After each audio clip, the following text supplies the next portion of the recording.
Welcome to the CrossFit Max podcast.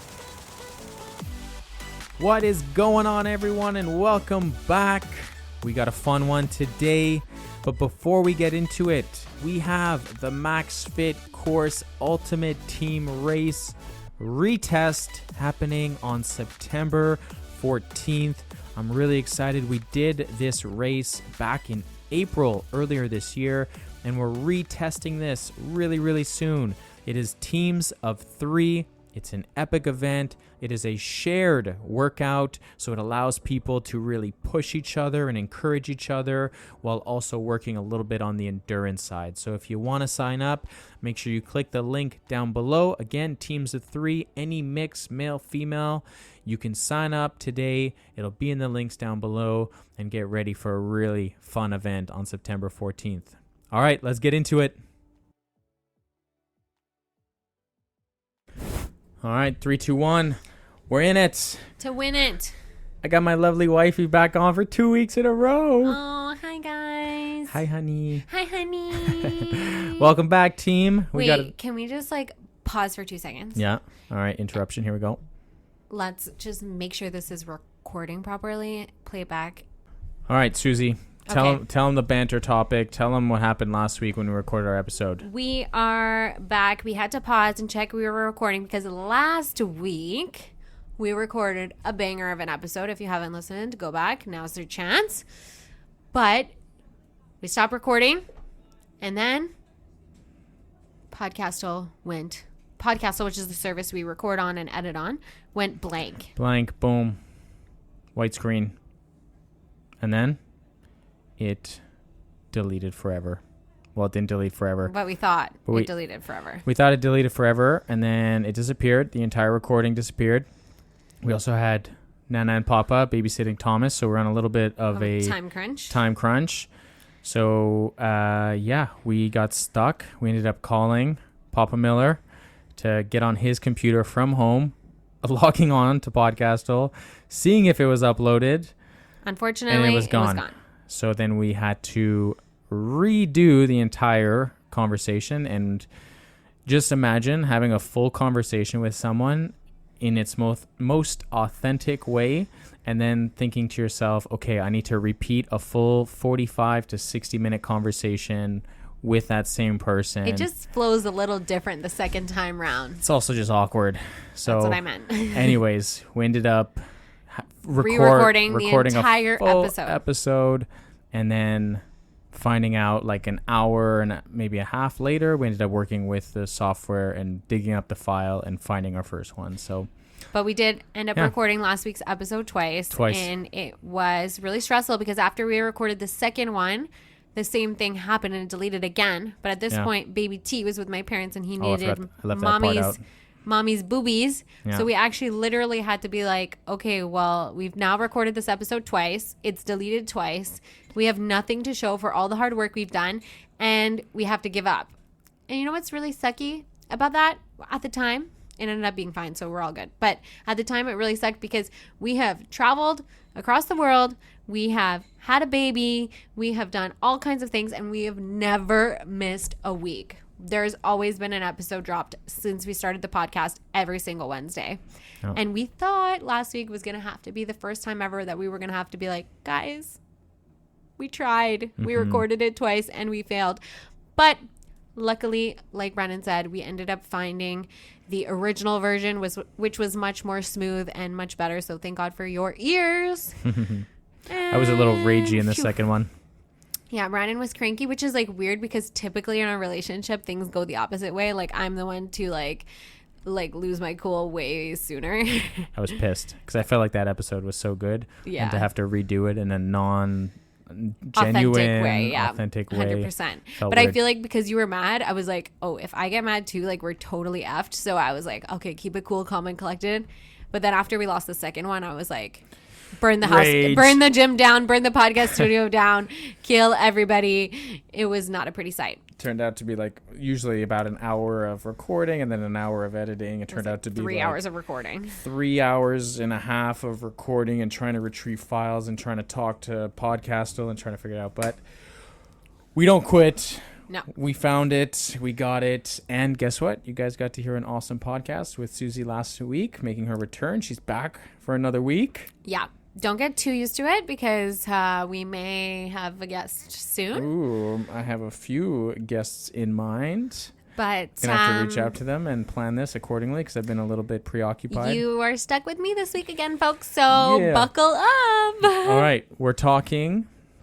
You tell them. It was actually your topic. I was even more surprised about this. You came up with the topic and you were like, let's What's so discuss surprising this. about me like coming up with the topic? What do you mean? I always come up with the topic, Brandon. Don't put me on blast like that.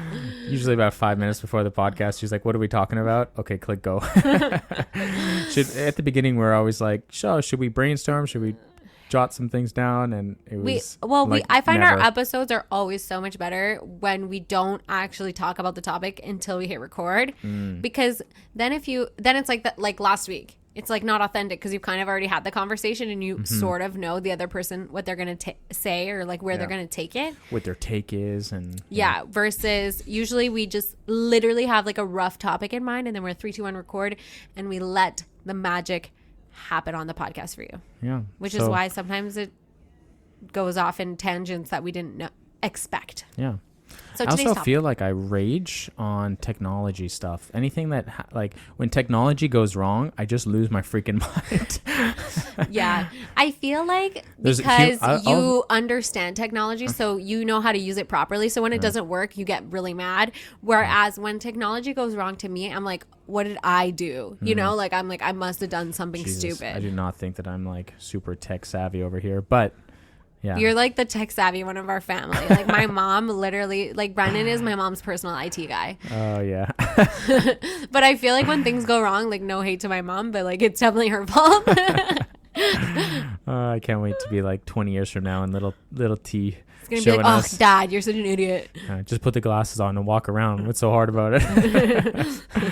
Anyways. Just put your microchip in the back of your head. You'll be fine. Yeah. Wow. Anyways, deep thought there. But yeah, facing adversity is part of the game, even during a silly podcast. It's not silly. This is serious. Yeah, this is very serious. And we're talking very serious topic today. Well, you literally just touched on it when you said facing adversity. Yep. Because that is literally what we're talking about today, but inside the gym. Yeah. So basically, today's discussion is going to be about bad workouts. What happens when you have a bad workout? Are bad workouts actually bad workouts? What do? Do you quit? Do you just give up? Yeah, cancel your membership. Fitness is go home, stupid. Eat Cheetos. Wow. I almost wanted to do that today in my run. Yo, same. This is how I got inspired by the topic because I feel like both of us have had some quote unquote bad workouts. They're not bad workouts. Sorry. Spoiler alert. We're going to talk about how they're not bad workouts, but we've had some difficult workouts where we feel like we're facing adversity recently. Yeah. And that's kind of part of training. And if your training is going fantastically all of the time, then you're not getting maybe the mindset training and you're not going to be able to develop the skills in order to flip your mindset from thinking that it was a bad workout to it was a growing opportunity or something along those lines. Yeah. Well, I think that's the first thing. I guess the first major point is the mindset. Yeah. Right. It's huge to note that even just whether that's a CrossFit training session, whether that's a practice at your sport, whether that's going out and running or getting in a pool and swimming, just getting to the destination, whether that's walking into the gym or putting your shoes on and running, you've already won by doing that. Yeah.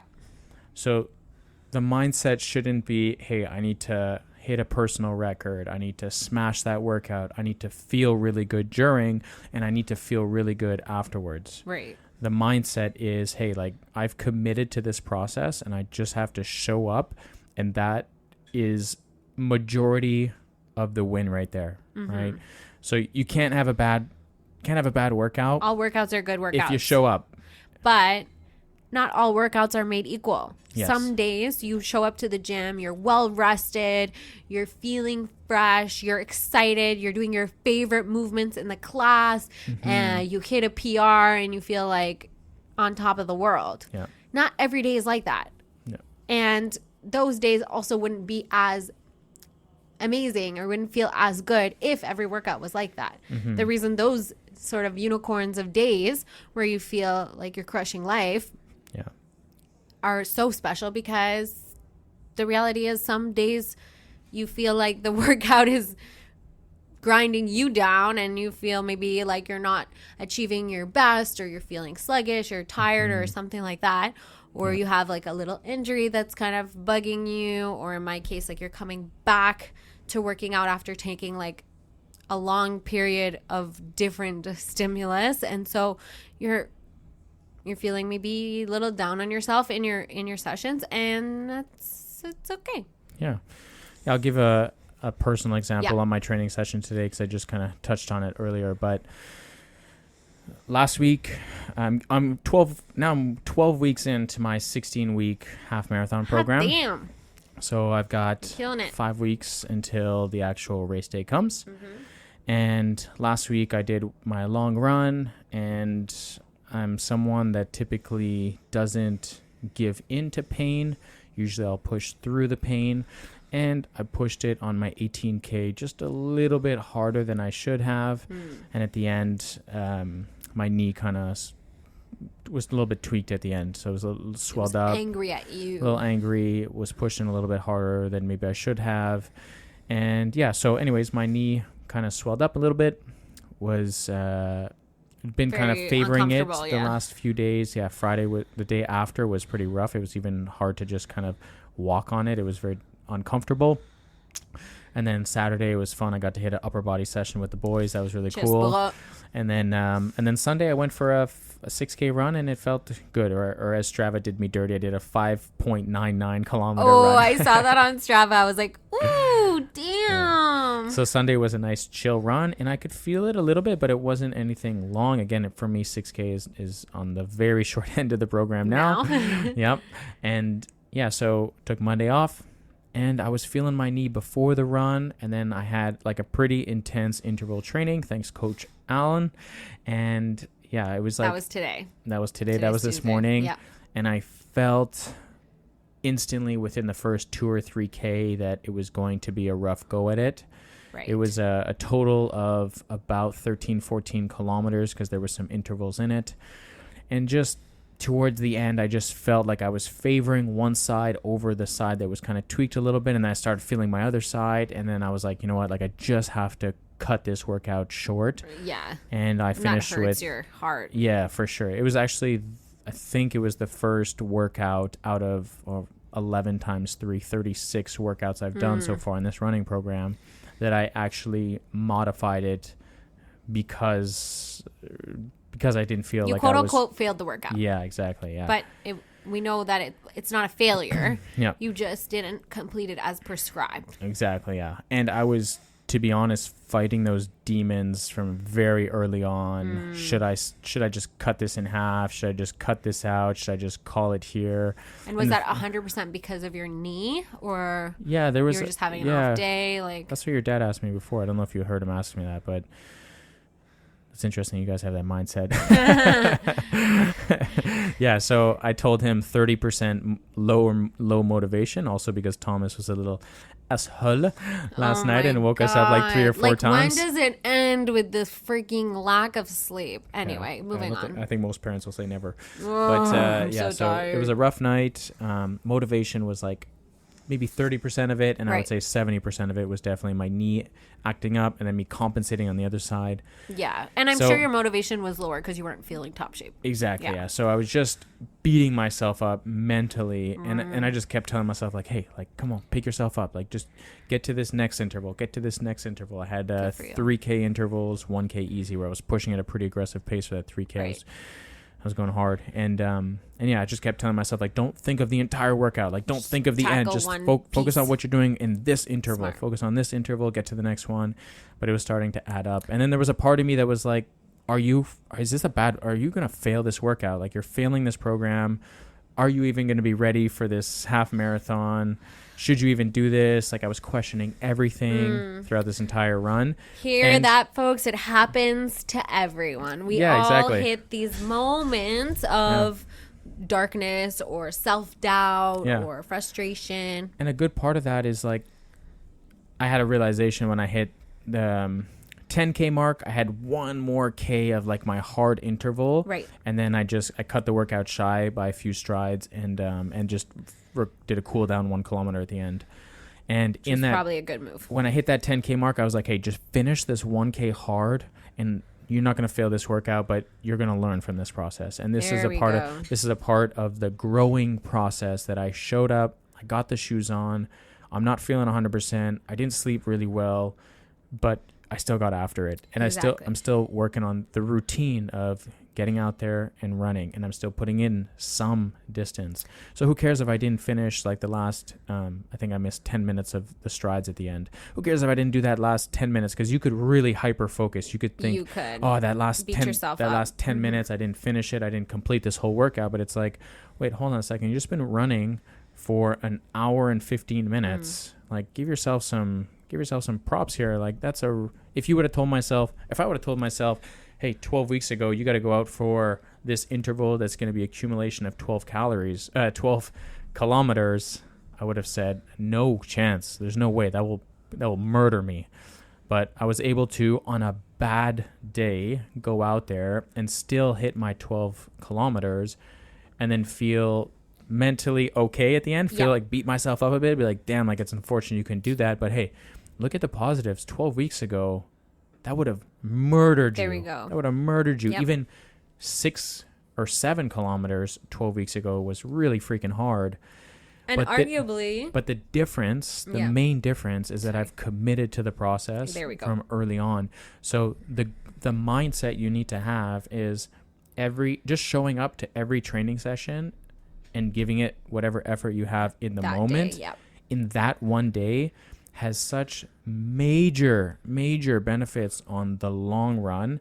And had I just given up completely, had I not put my shoes on, had I not gone out there to run, that's the chain of events that happen after that. Yeah, you could totally use this in spiral. You could be like, oh, my knee hurts. Not gonna run. I'm not gonna run today. I didn't sleep good. My baby kept me up all night. Whatever the story is that you want to tell yourself about why you can't. Mm-hmm. You could create a reality in your mind where you can justify that. But then you have then, whether consciously or not, told yourself that you're unable, you can't. Mm-hmm. And then you can't do hard things and you can't overcome adversity and blah, blah, blah, blah. Mm-hmm. And then what does that lead to in the future is when it gets tough, you think, oh shit, I can't do this. Mm-hmm. Versus what happened today is, sure, you maybe didn't complete the exact workout as it was written on paper and you didn't feel your best doing it and you're not 100%. Mm-hmm. But what you showed yourself is that you can do hard things and you can find a way to dig deep in those hard days. So then on race day, when you show up at that start line, when that gun goes off, you know in your head you've had some bad training days or some quote unquote bad workouts, but you know that you can overcome hard things and you can push through and you can do whatever you set your mind to. Exactly, yeah. There's a wait, can I just say go. that? We're a little rusty, guys. There's an Olympic runner from Greece. I forget her name. Alexi Papas. I don't know. I was just talking about this with my dad, but something Pastopoulos or something. Yeah, something like Opolopoulos. No, I think her name is Alexi Papas or something. Anyways, all of this to say, her running coach famously talks about how like 30% of your training should suck. Like 30% of your workouts should be like amazing. 30% of your workouts are like meh. And then the other third of your workouts like should actually like really suck. Mm-hmm. And it just goes to show that's how you build yourself to become like an Olympian or whatever. The Olympians, they have bad workouts too. And what you do in your brain, what you tell yourself and how you overcome those bad workouts is going to be the difference between being wildly successful and going down a rabbit hole of excuses. Yeah. I mean, even if you just look at it from a percent standpoint, we tend to overlook right all of the good Positive stuff that you hit. Yeah. And then you look at the very, very small percent of, let's say, the bad stuff, and we uber concentrate on that stuff. 100%. It's like 1,000 people can tell you good job. One person says you suck. And what do you think about for the rest of the day? This is a prime example of social media. Even when we would do like YouTube videos, or sometimes people just even write to us on the CrossFit Max things, pretty nasty stuff. Occasionally it's super surprising. You guys would be surprised some of the mean DMs we get or comments we get. Yeah, it's like we've had some things, and you put up this really cool post, or you, even when we were doing YouTube, a couple's YouTube channel a few years ago, we're showcasing our life. You're being vulnerable. You're being extremely vulnerable.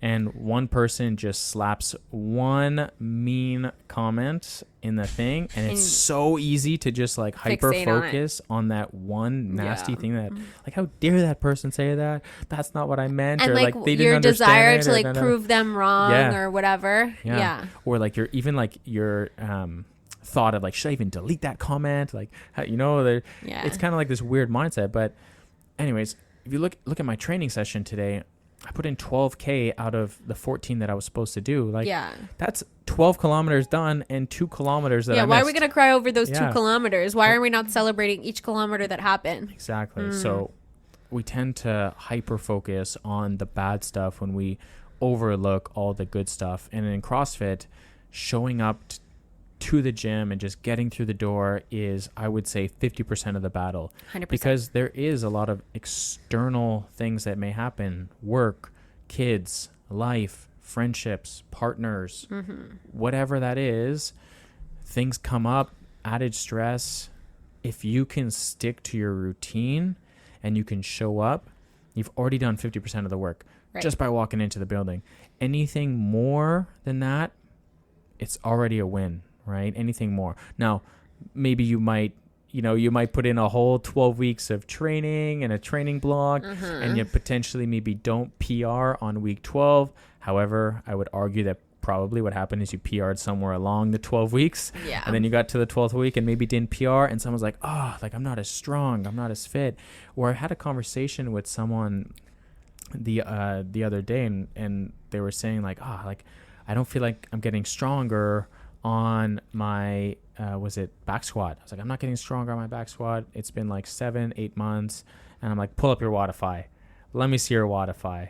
And I looked at it and I showed them. I was like, hey, you're doing 5 reps at the weight that you did for 3 reps 6 months ago, So there's clear progressions there. And although they're not 25-pound progressions, they're 5-pound difference. Yeah, and I think 2.5 pound difference. What's so funny is we've talked about this a little bit because we like opened the gym 2 years ago, and we have some people who started then. And when you are in early days, you do go up by 25 pounds when you're progressing. But then when you are starting to be really consistent, you're starting to find your real strength. Yeah. It's normal that actually maybe your weight doesn't go up, but the number of reps goes up slightly. Yeah. Or maybe you go up by 2.5 pounds or 5 pounds, and it's nothing crazy, but it is progress. And it's normal to have a little bit of a plateau, or, some weeks you go down and you come back up. Like that's super normal, and that's like part of life. And that's part of really starting to find your boundaries and pushing your boundaries. In the beginning, you maybe feel like you're progressing a lot all the time. It's just because you haven't actually gotten anywhere close to your threshold. Yeah. When you're barely seeing those numbers goes up, it's impressive every little pound that you can increase, because you have found the edge of your fitness and you are pushing that edge just a little bit further every time. Yep.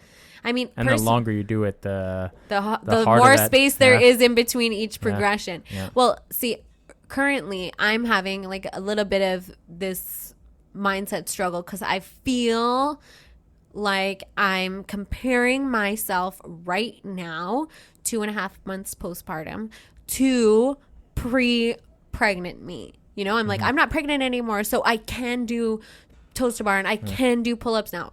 Yes, I'm allowed to do them now because I'm not physically pregnant, but I didn't practice them for the last 8-9 months. So it's normal that I've lost a little bit of my strength, because if you don't train it, you're not going to keep 100% of your strength. It's normal. But I'm finding that now I feel so defeated. Like, we did squats yesterday and I could barely walk today. My quads are so sore, and I know I'm working hard. I can tell I'm working hard. But if I look at the numbers on the bar, it's like the number that I'm using for my last weight is what I would have used as a warm-up weight. Mm-hmm. You know, this time last year when I was peaking on my fitness and I wasn't pregnant yet. Mm-hmm. But it's not about that. It's about the fact that I literally just had a baby. I trained throughout my whole pregnancy, and I'm coming and I'm showing up and I'm putting in the work. And if I continue to do so, I will quite rapidly, hopefully, start to see those numbers go back up. And that's just like part of the process. And not only that, you'll see your numbers go beyond what they were one day. 100%. Right? The goal is never to get to 100%. The goal is to get to 110%. Yeah. Right? It's always to push past. Like, you always want to get 1% better, and you always want to try and push past. But in order to get there, it's normal that you're going to have days where you feel like it's not your day, or it's a bad workout, or I'm not lifting the weights, I'm not back squatting what I used to back squat. You can't expect every day to be that like superhero of a workout. Yeah.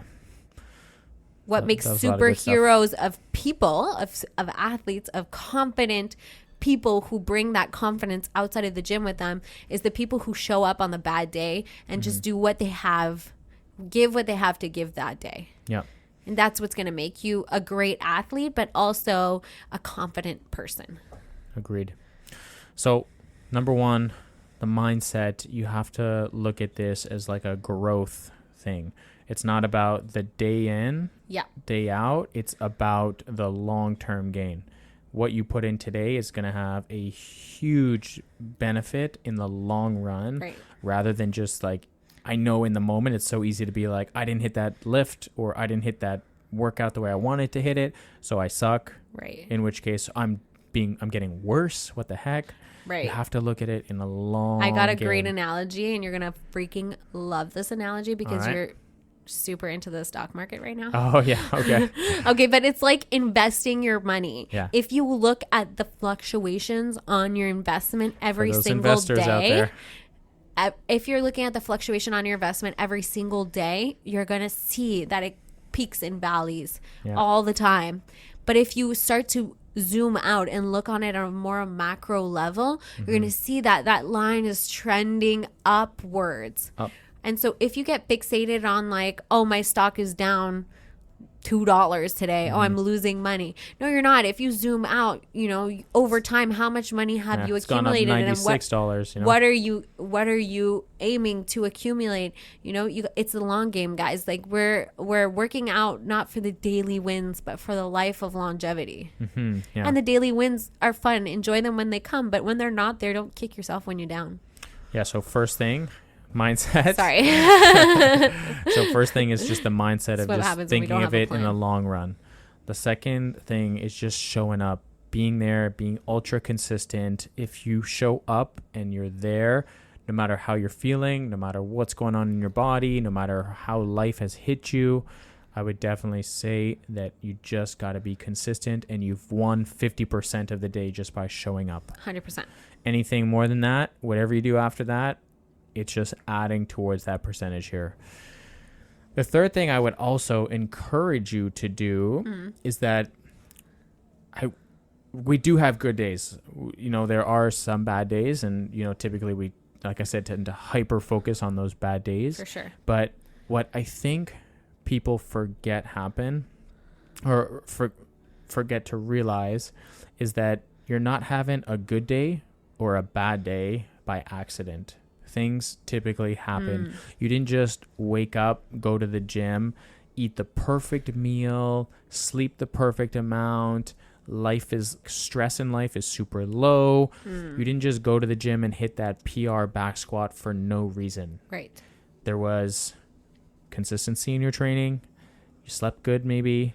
You ate really good the last few days, you know, and then you had a really good training session. Or the opposite, you had a bad night's sleep or a few bad nights sleep. You went out partying with your friends on the weekend. You had some alcoholic beverages. stress is high in life right now, whether maybe that could be work, maybe there's a lot of pressure a lot of pressure on you from your employers. You show up at the gym, you have let's say a quote unquote bad day, right? Or a bad training session. I would love for you guys to think about what has happened the last few days when you have a good session, when you feel like things click. Damn, like I was in that Metcon crushing it. I actually hopped on the Echo bike and I was feeling so freaking good. Those calories were moving.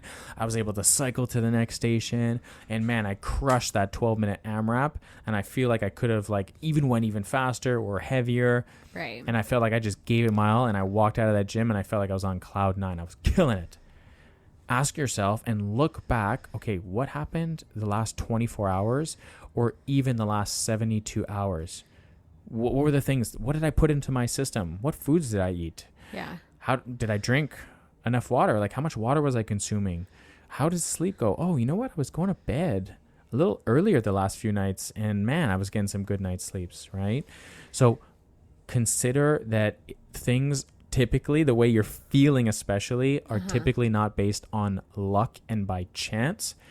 They are typically for many different factors that have led to that moment, and reflect on it. Yeah. When you have those great days, look back and be like, oh shit, like, man, I was eating my vegetables, my protein, I was drinking a lot of water, I was going to bed earlier, like I was less on screens and I was reading more, and you know, I hadn't missed a training session for the last 4 or 5 weeks. Damn, you know? this training block, like I'm killing it. Like I've been super consistent these last 4 or 5 weeks. I've been here 4 or 5 times at the gym every single week. Man, I just feel like I'm killing it. Like, look back at these things, assess, okay, I'm feeling good for a reason. Yeah. How could I kind of repeat those processes moving forward so that I have more of those good days 100%. Rather than the bad days? And then, same goes for the opposite. Exactly, yeah. Yeah, very true. If you feel like you're having more bad days, then definitely look back and say, okay, my sleep's off. What do I need to I need to change something on my sleep. Okay, my food is off right now. Like I'm going out too much. Maybe I need to reduce my outings. I need to cook a little bit more. Yeah. And then from there you can reassess and reevaluate and change some things. Mm-hmm. I think the last thing that I would like to say and cover on this is that typically if you're a beginner into the fitness world, although like Susie mentioned that you'll see like your numbers go up really quick, I would definitely say that at the beginning you typically have more quote unquote bad days than you will have good days, for the reason that you're just starting off in your fitness. Things are very hard.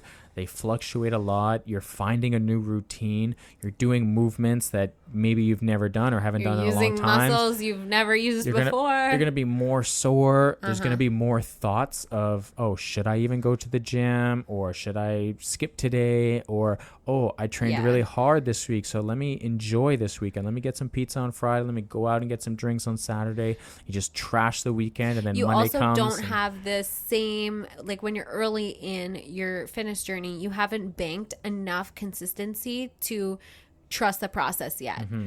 So you're kind of like, when you have a bad day, you're more likely to spiral versus, for example, you have so much training under your belt. Today, you're able to look at it and be like, okay, it's just like a micro thing, and you don't let it ruin all your progress, versus when you're new to it and you start to feel like crap, you're like, oh my god, maybe this isn't good for me, maybe I'm bad at this, maybe I'm not meant to do CrossFit. You might not even know what good days are. You don't trust yourself yet. You're just like, every time I go to the gym, I just feel like this is a bad workout, so if you're a very beginner into the fitness world, trust the process and trust that there will be good days to come. And then when those good days click, go back to what I just previously said. Assess the situation, evaluate, what did I do these last few days? Oh, I've been pretty consistent the last 4 or 5 weeks at the gym. I've been drinking my water that coach told me, and all that stuff. And then and you'll be able to have more good days than you will have bad days. And I think the longer you maintain your consistency, the more time there is between the bad workouts. And you start to also you almost barely even notice a bad workout because it's just a workout to you and you don't let it define how you feel about your fitness. Absolutely.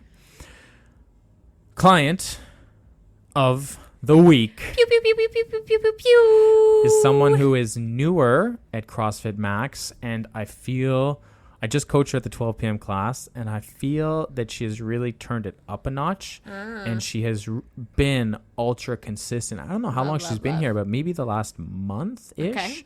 She's been doing 6 a.m.s. She's been fluctuating through the evening classes sometimes, the afternoon classes. I love it. She's making it work with her schedule. She's so friendly, so joyful. Extremely positive. Yeah, extremely positive. She's the type of person that doesn't seem like she has bad days, you know, like she really just brings a big smile into the session every time, and it's a joy to coach. And that is Jen. Yay, Jen. We have a few Jens at the gym. Do we know Jen's last name? Oh, boy. Not off the top of our head. Not off the top of my head. Who is, I think it's a Italian name, maybe? Let me pull it up here. I got it. Pontarelli. Jen Pontarelli, client of the week. Hopefully that's Italian. Hopefully I didn't, Pontarelli sounds Italian. Sounds Italian, right? But yeah, thank you, Jen, for, trusting us in the process of coming to the gym. Thank you for being ultra consistent. And then also just being such a positive person in the groups. It's been really fun having you. Very refreshing to have someone so new be so into it. Yep. Anyways, we hope that you guys enjoyed this episode. Susie, will you be here next week? Who knows? I'll keep you on your toes. All right, guys. Hopefully you enjoyed it. Make sure you give us a rating and a review. It helps get our message out to some new people around the whole world. And we'll catch you in the next one. See ya. Bye.